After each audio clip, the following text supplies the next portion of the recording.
nombre del Padre, y del Hijo, y del Espíritu Santo. Amén. Entonces, la catequesis de este día va en torno a San Óscar Arnulfo Romero y vamos a buscar entrar en la espiritualidad de San Óscar Romero.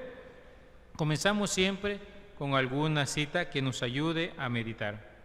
El Dios que nosotros adoramos, decía Monseñor, no es un Dios muerto, es un Dios vivo, que siente, que actúa, trabaja, conduce esta historia y en Él esperamos, en Él confiamos.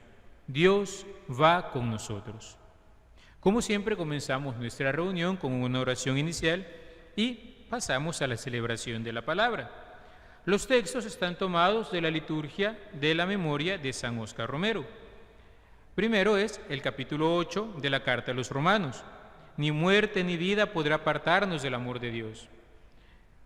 Salmo 126, entre paréntesis 125, canta las alegrías con los que aquellos que se han fatigado cosechando, cultivando, ahora vienen a cosechar. Y Juan 17, del 11 al 19, nos recuerda aquel discurso en el que el Señor Jesús nos anuncia acerca de la persecución que vivirán los que busquen imitarlo. Así tenemos unas pequeñas preguntas que susciten el diálogo. Como siempre, recordarles que el propósito de estas preguntas es ayudarles en caso no le fluya o no se les ocurra alguna cosa en particular, pero de ordinario la palabra siempre habla. Habrán hermanos que querrán compartir cómo esa palabra ilumina su vida aquí y ahora. Se trata de compartir nuestra historia, compartir nuestra vida. Se trata de que esta palabra ilumine esa realidad en la que estamos hoy. Pero sugerimos algunas. San Pablo es muy enérgico al recordar al cristiano que, aunque muchas cosas se interpongan, nada puede apartarnos del amor de Dios. Podríamos ayudarnos preguntándonos, ¿en qué ocasiones o qué cosas ves en tu vida en concreto que te seducen para alejarte del Señor o que quizás te amenazan para que te apartes? Fíjense que es una doble dinámica. Hay cosas que te atraen, que te endulzan el oído, que te seducen, se dice, que te encantan, pero que te llevan a la perdición. Pero hay otras cosas que te hacen entrar en el temor, en la duda, en la incertidumbre, en la perturbación, y de esa manera buscan alejarte del Señor. Son dos modos en los que uno se puede alejar, por atracción o por temor. El Salmo canta la vuelta del exilio de los israelitas. La tristeza se transforma en llanto. Podrías preguntarte, ¿cómo has hecho tu experiencia de esto? Pasar de la tristeza del que se fatiga a la alegría del que recoge la cosecha. Recordemos, ¿no?, que esto es sinónimo de aquellos que se unen a Cristo en la cruz, de aquellos que sufren con Cristo y que luego esperan la gloria de la resurrección, la nueva vida. Es esto lo que también vamos intentando meditar.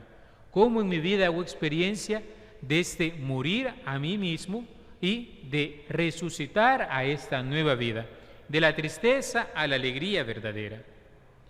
Y por otra parte, el Evangelio nos recuerda la razón última de por qué el cristiano sufre persecución.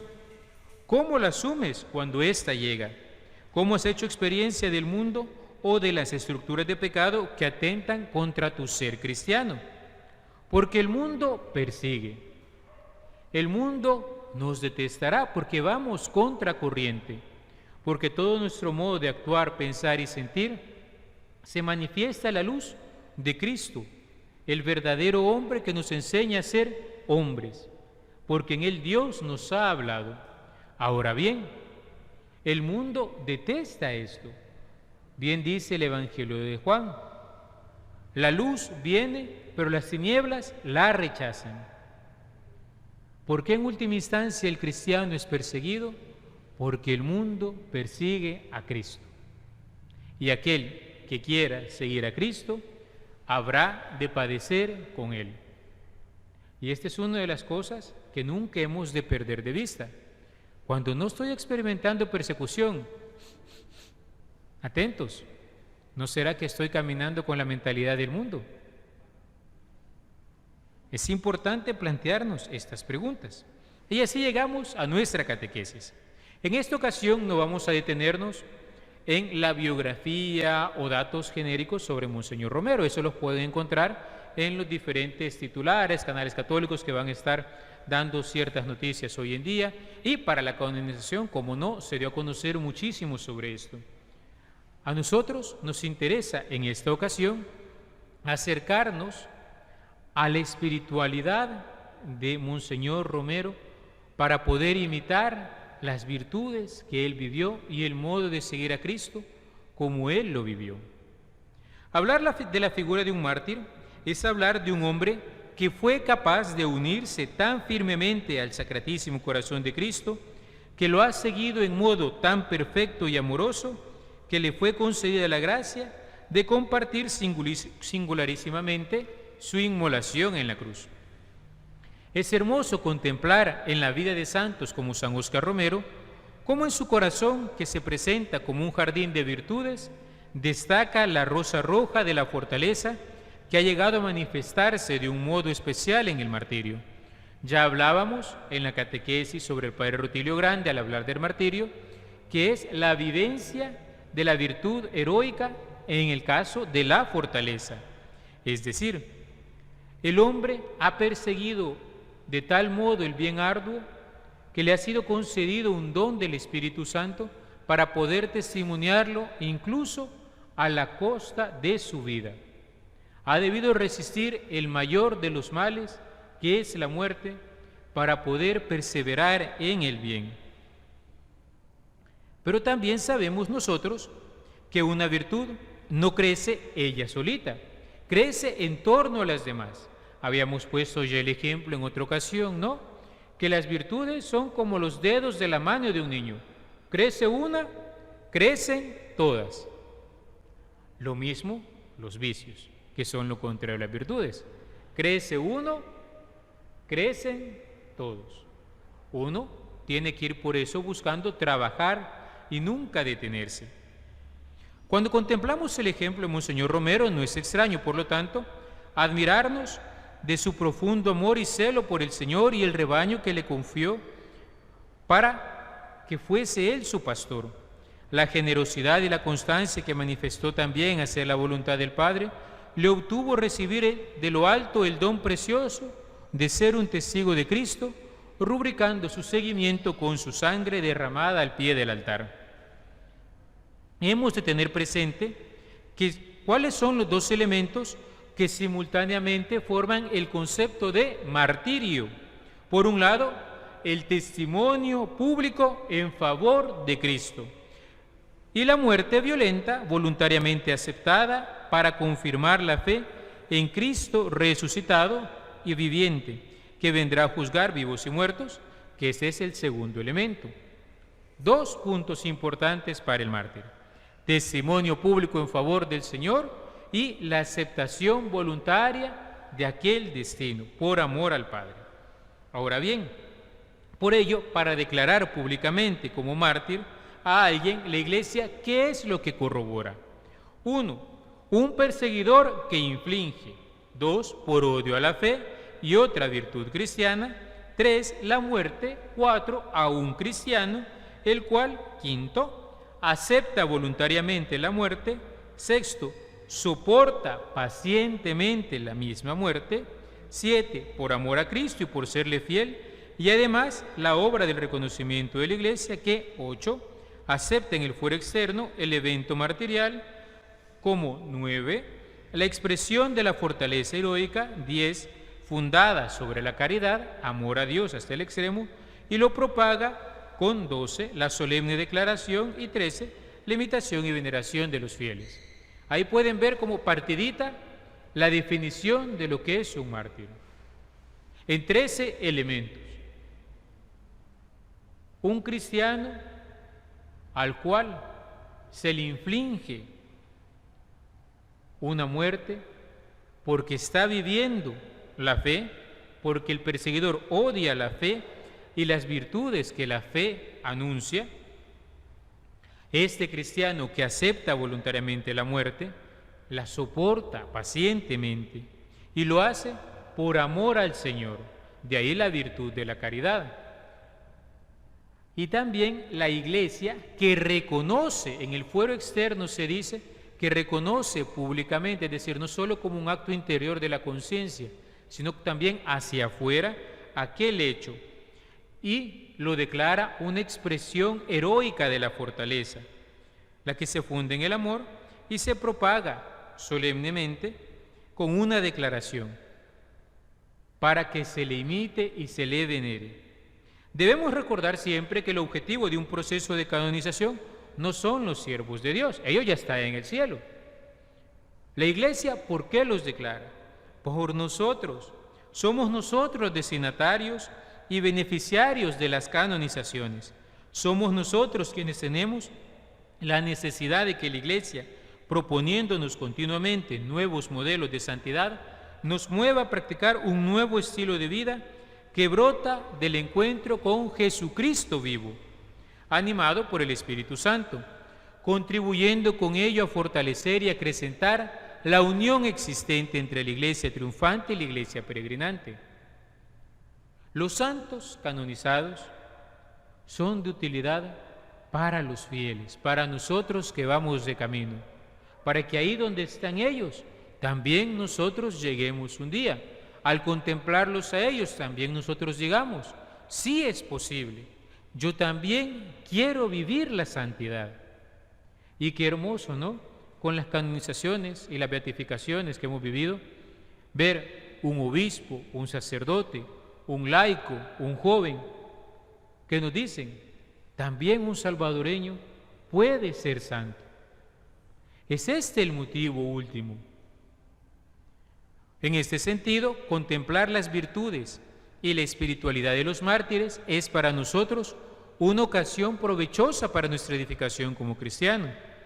Recordemos que las virtudes crecen en el corazón del hombre como en un jardín, y en todo jardín hay flores diversas.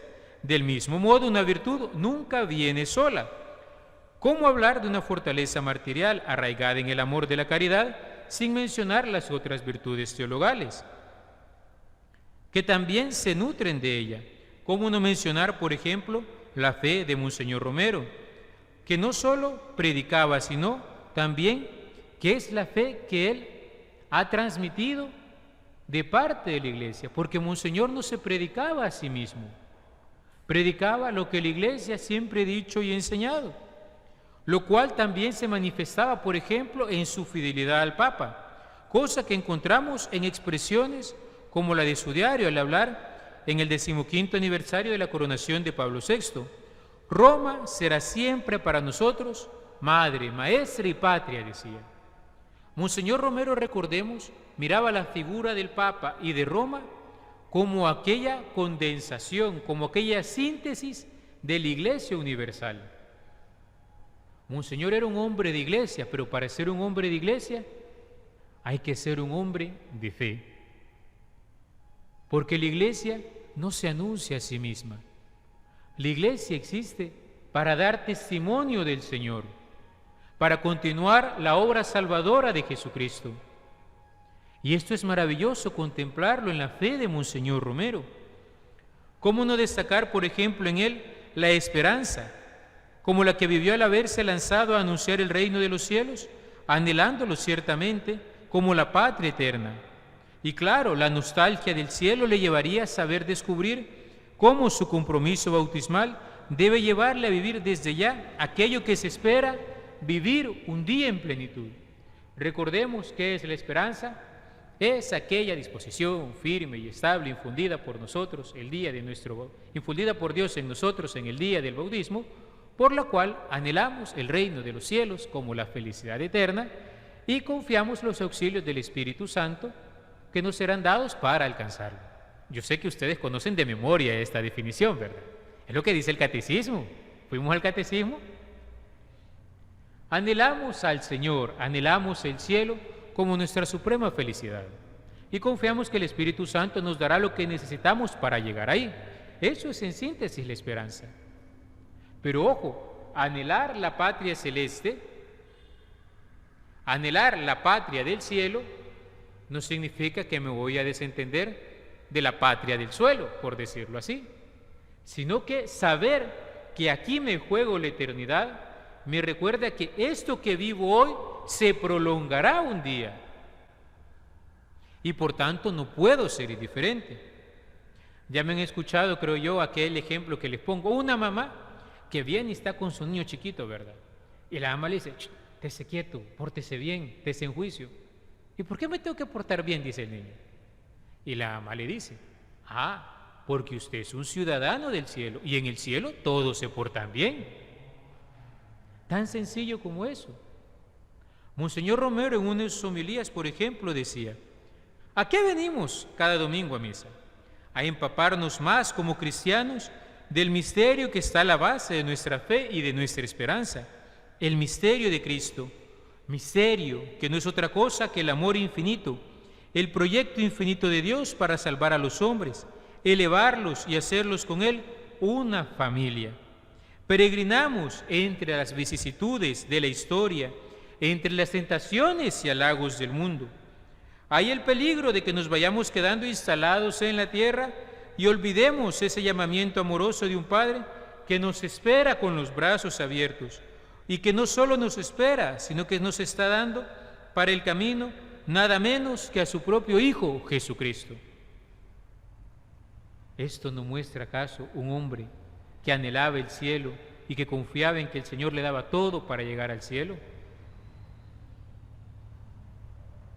Es importantísimo ir meditando en eso también. ¿Cómo puedo vivir yo la esperanza en mi día a día? Contemplando el ejemplo de Monseñor Romero. Y fíjense que en mucho de la espiritualidad de él se ve claramente la influencia ignaciana que tenía de su formación. Yo no sé si se recuerdan aquel principio de los ejercicios espirituales de San Ignacio, la ley del tanto cuanto. Las cosas me sirven tanto cuanto me acercan a Dios y me estorban tanto cuanto me alejan de Él. Por lo tanto, he de perseguir todo aquello que tanto cuanto me acerque a Dios y he de apartarme de aquello tanto cuanto me aleje de Él. Así de sencillo. Así me he de valer de las cosas terrenas. Por eso, por ejemplo, en alguna ocasión, uno hablando con algún joven o alguna señorita que viene con crisis, de relaciones interpersonales o de noviazgo, y le dicen, padre, es que yo no sé, es que mire, y uno lo empieza a aconsejar, mira, el matrimonio son dos que se juntan de alguna manera para ayudarse a llegar juntos al cielo. Si ese noviazgo te está llevando para el otro lado, tú dime, ¿vale la pena? Es importante que en este camino nosotros también vayamos considerando estas cosas, ese trabajo, esa afición, ese hobby, esa telenovela, esa serie, esos videos de YouTube, ese TikTok, desde lo más grande hasta lo más menudo. Preguntémonos. Podríamos también recorrer otras virtudes. Por ejemplo, San Óscar Romero destacó también en su celo por la justicia, buscando no solo que se esclarecieran las situaciones oscuras de crímenes cometidos, sino que buscaba que se fuera lo más fundamental, que es la búsqueda del bien y el respeto al orden de la sociedad, fundamento de la paz. No solo predicaba que se hiciera justicia, en el sentido de castigar a los culpables de un delito. No, iba más allá. Iba a la dignidad de la persona. Iba a la contemplación de la persona como imagen y semejanza de Dios y por tanto merecedora de todo respeto. Al establecimiento de un orden justo en la sociedad. ¿Cómo no mencionar la virtud de la prudencia, que como nos es comentado por personas que convivieron con él, le llevaba frecuentemente a consultar con otros, reflexionar por largos periodos en el silencio de la oración, ante Jesús sacramentado y confrontarse continuamente con el magisterio de la Iglesia y la Sagrada Escritura?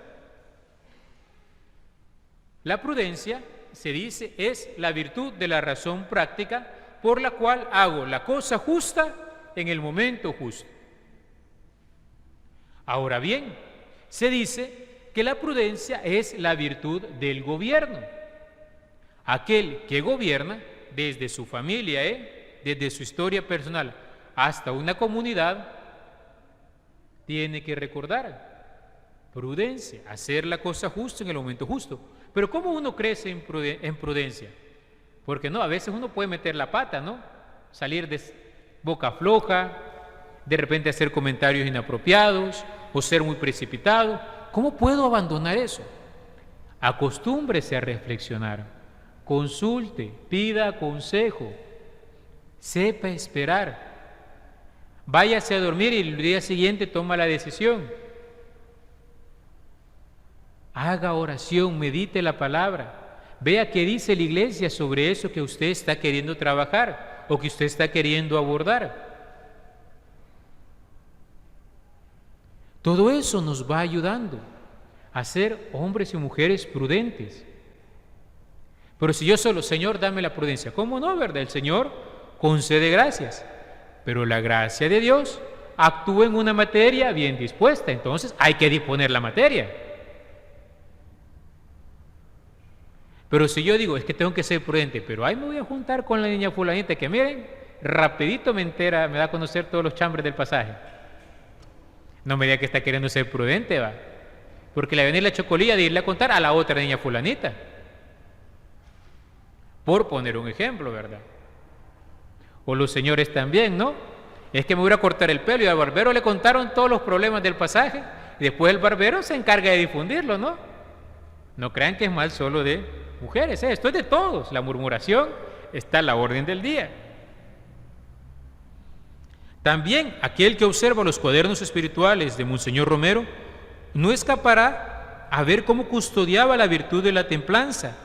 ¿Qué es la virtud de la templanza? Dominio de sí, imponiéndose diferentes mortificaciones y prácticas disciplinarias que adquirió desde su época de seminario y que le ayudarían a saber vivir el dominio de sí mismo y que seguramente robustecerían su ánimo frente a la debilidad de la carne, que de por sí aborrece el sufrimiento.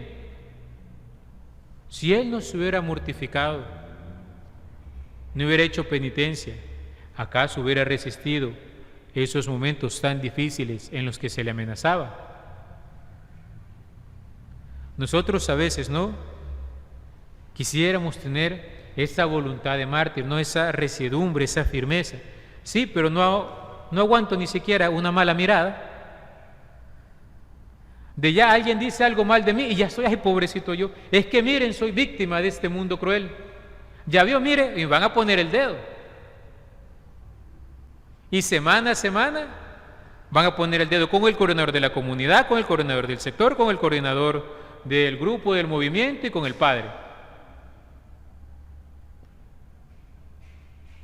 Y a veces simplemente se trataría quizás de sufrir pacientemente el defecto de algún prójimo que ya sufre los míos. Y en este pequeño recorrido por las principales virtudes del cristiano podrían enumerarse tantas otras virtudes que derivan de estas: la generosidad, la constancia, la perseverancia, la magnanimidad, la humildad, la piedad, etcétera, todas las cuales adornan el jardín del corazón de Monseñor Romero. A través de sus diversos escritos, particularmente de las homilías pronunciadas hacia el final de su vida, podemos descubrir cómo fue un hombre que se dejó guiar por el Espíritu Santo. Sus palabras que confortaban los corazones de tantos hombres y mujeres sufridos en aquella época, continúan a confortar los corazones de tantos hermanos aún hoy. Es impresionante escuchar su voz y decir, pero es que lo que está diciendo todavía sigue. Y los consuelos que él da todavía me consuelan. Y es porque su palabra era Cristo. Su vivencia de la opción preferencial por los pobres se manifestó no solo en la denuncia de la injusticia, sino también en su convivencia y ternura de trato hacia los más desprotegidos de su época. Porque fácilmente uno se puede llenar la boca hablando de los pobres, pero paso tiempo con ellos, con los más pequeños. ¿Cómo trato a un niño? ¿Cómo trato a una persona que tiene alguna discapacidad. ¿Cómo trato a una persona que quizás por la dureza de vivir en la intemperie es todo rudo a la hora de tratarme? Uno se queja, ¿no? Pero si yo viviera en sus condiciones, ¿cómo actuaría? A mí siempre me ha llamado la atención un ejemplo que ponía en algún momento algún psicólogo. Decía que a un niño le impresiona mucho ver cuando un adulto se agacha para saludarlo. Porque de ordinario no, el niño llega corriendo, hola, ¿cómo estás? Sí, papito, y uno aquí lo agarra como puede, va. Como los niños cuando voy entrando que están en catequesis, hola, padre, y se me cuelgan casi que uno de un pie, otro de un brazo, otro de otro. Pero cuando te detienes, te agachas y lo saludas, lo abrazas ahí, es diferente. Porque te abajas, porque él se siente amado al ver que lo reconoces como un igual. Y fíjense, pasa muchísimo, por ejemplo, con los niños, y yo con los acólitos con los que más convivo me doy cuenta. Interésense por sus cosas. Uno, como no, ¿verdad? Se puede ir, ay, que es el juego, que es lo que está haciendo, no, hombre, los problemas que tiene y que van a ser de importantes. Para él son importantes. A veces uno casi que ignora a los niños. Hay otros niños que no aguantan ser ignorados y llaman la atención, ¿verdad? Hay de todo en la viña del Señor. Pero ¿cómo tratamos también así a las personas que quizás son calladas? Fíjense que me acuerdo cuando yo estaba allá en los años mozos, ¿verdad? Mis 17, 18 años. Llegábamos a comunidad, ¿verdad? Con todos los jóvenes. En las comunidades de jóvenes siempre nos reuníamos a las 3 de la tarde, de un día sábado. A las 5 todo el mundo está esperando que lo llegaran a traer o se iba para su casa, ya miraba. Y de repente siempre quedaba así como alguno cual lobo solitario esperando. De último va. Y como yo me ponía a colitar, me quedaba para misa de 6. Entonces de repente, uno, ¿qué se siente llamado? Hay que esconder en la sacristía y ya no hablar, ¿verdad? No. Ir y hablar con ese que se quedó solo, acompañarlo. ¿Somos capaces de eso? El otro día, por ejemplo, me encontré un muchacho de unos 13, 14 años que estaba aquí solito, silbando en la loma, como decimos un buen salvadoreño, esperando que viniera un catequista o no sé quién era que lo iba a atender. Pero un muchacho solito ahí. Y uno dice, no se conmueve mi corazón de llegar e ir y simplemente preguntarle cómo está. Por decir algo, ¿verdad? Podríamos preguntarnos eso, salir al encuentro del otro. Es impresionante ver también cómo el amor que él tuvo por tantos hombres y mujeres perdura incluso hoy. Y es que de hecho es maravilloso ver cómo amor con amor se paga. ¿Cuántos se acercan a su tumba?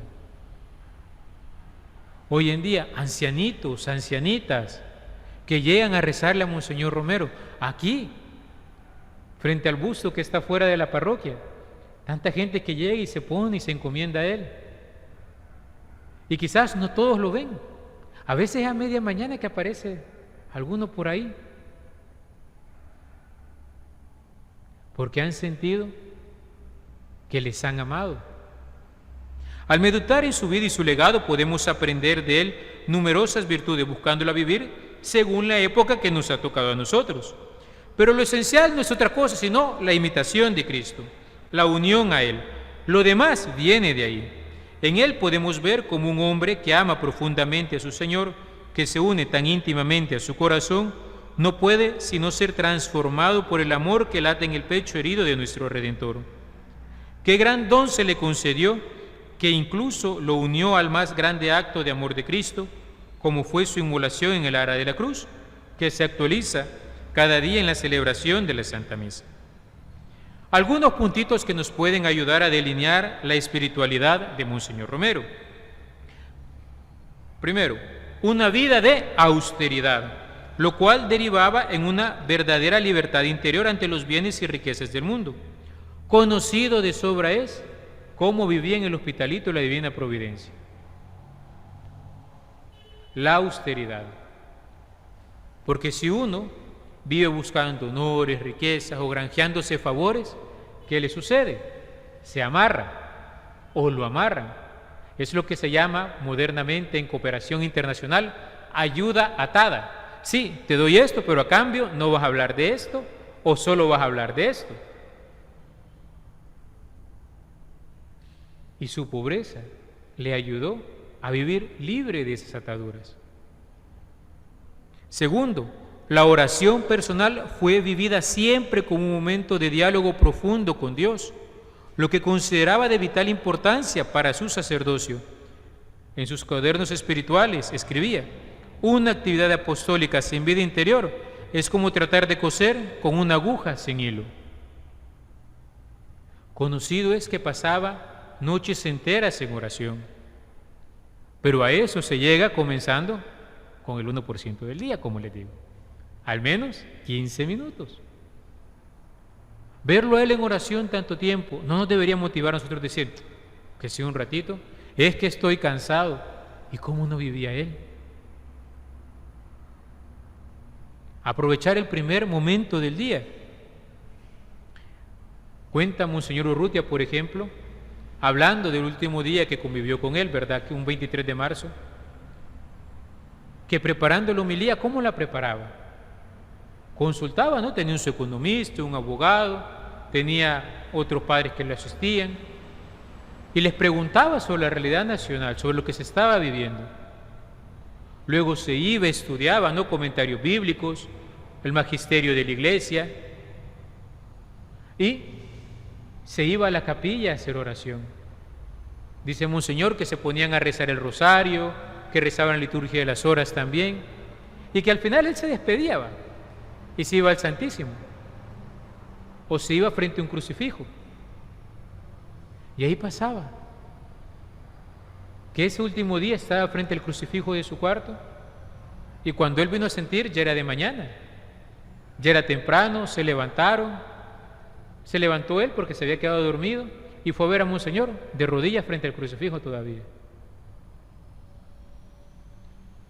Y luego pues rezaron juntos el oficio divino y ya a seguir con las actividades.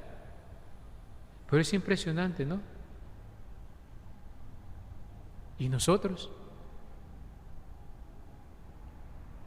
La adoración al Santísimo Sacramento, frente a quien cada día hacía 3 largos ratos de oración durante la jornada, era también otro de sus rasgos característicos.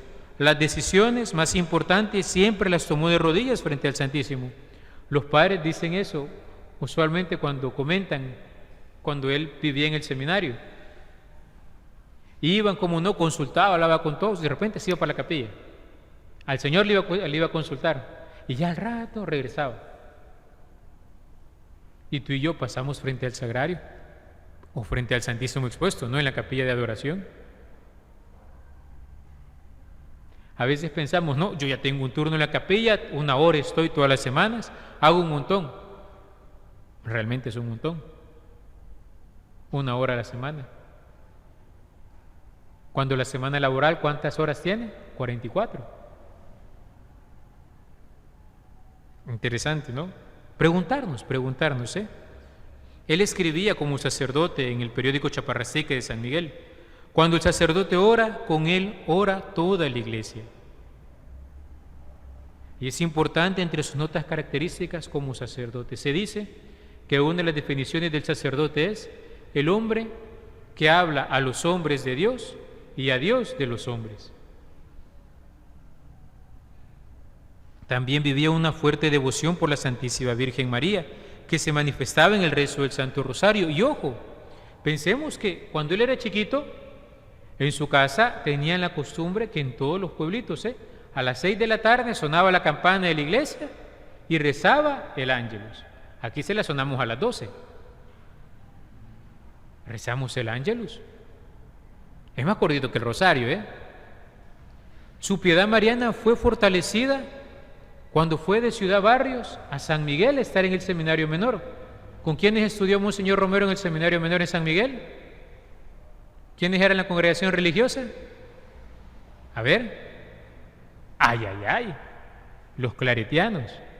Y los claretianos tienen por patrona el Inmaculado Corazón de María. Y cerca del seminario estaba el santuario de Nuestra Señora Reina de la Paz. Profunda devoción a la Virgen que todo eso suscitaría.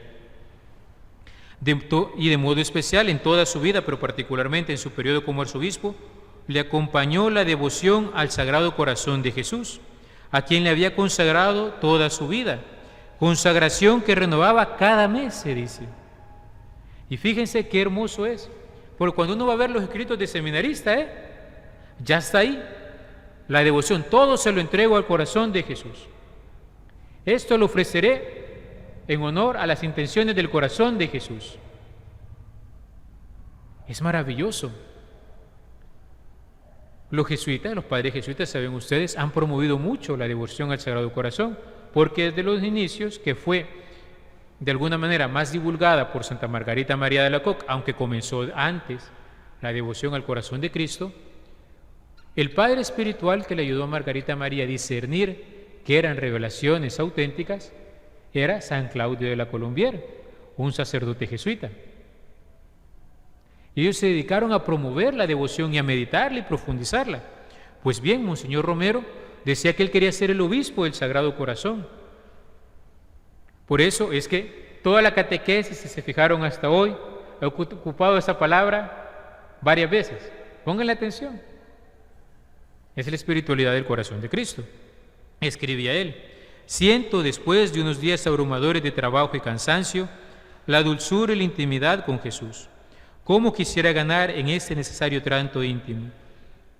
Siento que Jesús me llama como un jefe a planear una nueva fase, a confiarme un cargo. Será delicado, le entrego todo. El mes del corazón de Jesús me inspira el deseo de una consagración más a fondo. Quisiera distinguirme por esto, por ser el obispo del corazón de Jesús, y sentido la riqueza y la trascendencia de estos ejercicios, la misericordia, la gracia, la paz, un perdón tan necesario. Sus cuadernos espirituales. En nuestro pueblo está muy arraigada esta devoción. Pero nosotros de verdad hemos llegado a entrar en lo profundo de la espiritualidad del Sagrado Corazón. En junio vamos a ver más de eso aquí en la parroquia. De ya les adelanto. Pero fíjense que una de las máximas cosas que caracterizan esta devoción es la confianza en el Señor y el entregárselo todo. Y en una de sus notas, antes de morir, él dice: los méritos de mi muerte, todo eso se lo confío al Sagrado Corazón, él sabrá qué hará con eso. Es maravilloso. Siguiente, la fidelidad al Papa, que expresó de modo particular en su lema sentir con la Iglesia. La obediencia como valor sacerdotal de primaria importancia, supo vivirla como verdadera actuación de la libertad personal. El hilo conductor de la caridad pastoral lo llevó a vivirla como una obligación especial de respeto al Sumo Pontífice, a la Iglesia y su magisterio, consciente como lo era, que ella le venía inspirada por el Señor Jesucristo y su Evangelio. Un hombre de obediencia, un hombre de fidelidad, un hombre que supo hacer la voluntad del Padre. También el rezo de la liturgia de las horas y la lectura de la palabra de Dios. Escribía él: el sacerdote debe ser ministro fiel de la palabra. Si no está pendiente de esa palabra por la oración, por el estudio, por la contemplación, entonces tiende a predicar su propia palabra y no la de Dios. Y por último, la celebración diaria de la Santísima Eucaristía, la que nunca celebró sin haberse preparado adecuadamente, y será de hecho el lugar de su predilección para hablar del amor de Dios a todos, y donde dará el supremo testimonio de Jesucristo. Y esto debería hacernos preguntar: ¿cómo está mi relación con el Papa? Pregúntense. ¿Rezo por el Papa? ¿Me preocupo por estar pendiente del Ángelus del Papa? Hoy que es tan fácil, O simplemente, ahí está el Papa, está bueno. El viernes vamos a tener la Santa Misa a las 10 de la mañana que nos ha pedido el señor arzobispo en unión al Papa. Es una misa que vamos a agregar a la de horario normal para hacer también la consagración al Inmaculado Corazón de María que está pidiendo el Santo Padre. Si yo puedo venir, ¿por qué no venir? Es un gesto de fidelidad a Él. de unión a la Iglesia Universal. Yo sé que hay muchos que no podrán, pero hay que hacer la bulla para que vengan todos, porque es un llamado de la Iglesia. ¿Cómo estoy meditando la palabra? ¿De verdad me encuentro con el Señor? Padre, es que me cuesta leer. Bueno, la puedo escuchar en la radio hoy en día, tan fácil. A las 7 de la mañana ya la están pasando y la retransmiten después. Luego, ¿cómo es mi celebración de la Eucaristía? ¿Me preparo para la misa? ¿O vengo 3 minutos antes, rayando el reloj? Y todavía le voy a pedir al Padre que me confiese 1 minuto antes. ¿Cómo me preparo? ¿Con la confesión, una preparación remota, vía de gracia? ¿Leo las lecturas de la misa antes de venir a la misa? ¿Es tan fácil buscar las horas? ¿Hago oración, guardo silencio? A nosotros los sacerdotes nos interpelan, nos preguntan, ¿cómo es tu actitud en la sacristía antes de salir? ¿Estás relajeando con todos los demás o estás buscando hacer oración?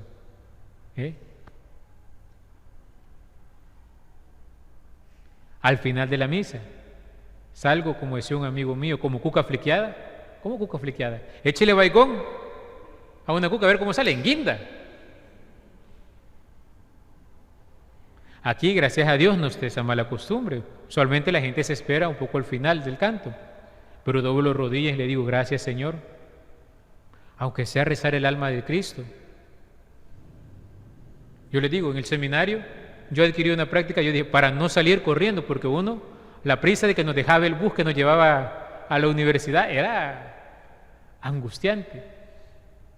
No, al menos rezar el alma de Cristo y bendita sea tu pureza antes de salir de la capilla. ¿Cómo salgo? Hace poco el señor arzobispo, a nosotros reunidos como clero joven, nos animaba a esto, a no olvidar la acción de gracias. Y fíjense, él es el primero en dar el ejemplo. Siempre al final de la misa va, cuando ya se despidió toda la gente, de verdad, porque todo el mundo lo busca saludar, se arrodilla frente al sagrario y está un ratito en oración. ¿Y nosotros? Sería de preguntarnos, ¿no? Nuestra religión es vida, decía Monseñor, y eso es lo más hermoso que yo quisiera recordarles, y quiero recordárselos con agradecimiento a Dios, porque el haber predicado esta religión como vida es lo que ha dado a muchos que habían muerto en la fe la resurrección y la vida. Vale la pena creer, vale la pena llegar a misa un domingo y alimentarse allí de palabras de vida, no porque las diga fulano o sultano, sino porque son de Cristo, el vivo por excelencia. Y entonces, ánimo queridos hermanos, decía, yo sé que para muchos ha llegado la hora de la prueba y están cobardes huyendo. Catequistas, celebradores de la palabra, gente que compartía con nosotros la alegría de nuestras reuniones, los han asustado. Gente que no creíamos, que la creíamos muy fuerte, está con miedo.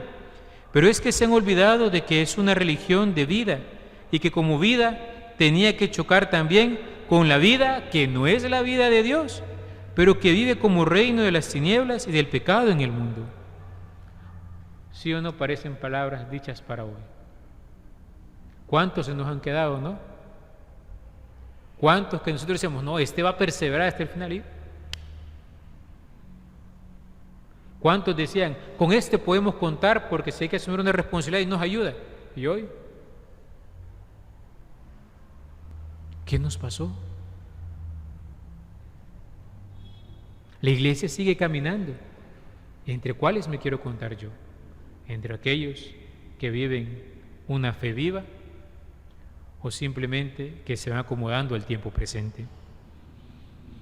Edificación espiritual, ¿qué aprendiste en esta catequesis? Compartamos un poquito qué sabemos de San Óscar Romero, cómo podrías imitar alguna de las virtudes mencionadas, qué te dice hoy la figura de San Óscar Romero, cómo puede impactar ello tu modo de vivir la fe, cómo animan las enseñanzas de San Óscar Romero nuestro ser discípulos misioneros de Jesucristo. Dialoguemos en la comunidad. Preguntémonos, ¿qué nos dice hoy? El hecho que esté su imagen en el altar es importante. No es cualquier cosa.